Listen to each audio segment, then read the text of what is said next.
السلام علیکم دوستو، العباس ٹی وی میں خوش آمدید۔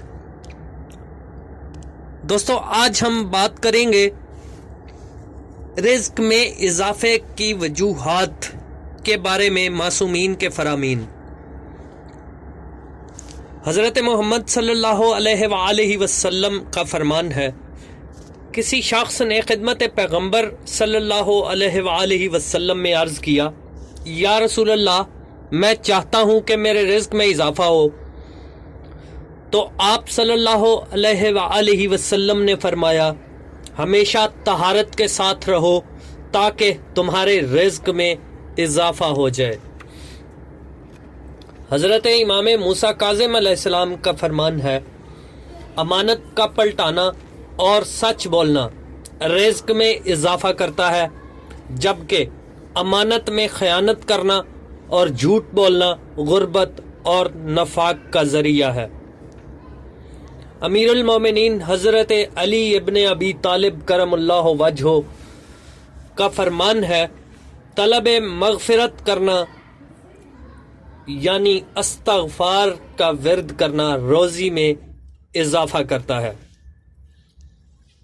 حضرت محمد مصطفیٰ صلی اللہ علیہ وآلہ وسلم کا فرمان ہے، 4 چیزیں رزق میں اضافہ کرتی ہیں: اچھا اخلاق، ہمسایوں کے ساتھ اچھا سلوک، دوسروں کو تکلیف نہ دینا اور بے تابی سے بچنا۔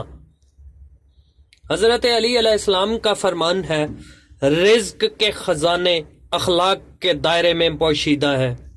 حضرت محمد مصطفیٰ صلی اللہ علیہ وآلہ وسلم کا فرمان ہے، سحر خیزی بابرکت عمل ہے اور تمام نعمتوں خصوصاً رزق میں اضافہ کرتی ہے۔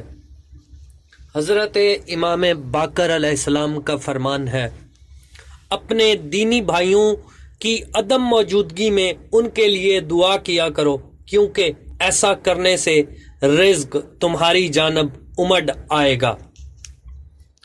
حضرت محمد مصطفیٰ صلی اللہ علیہ وآلہ وسلم کا فرمان ہے، جو بھائی اپنے مسلمان بھائی کا حق پامال کرے تو جب تک توبہ نہیں کر لیتا، خداوند عالم اس کے رزق میں برکت کو حرام قرار دیتا ہے۔ صدق اللہ العظیم۔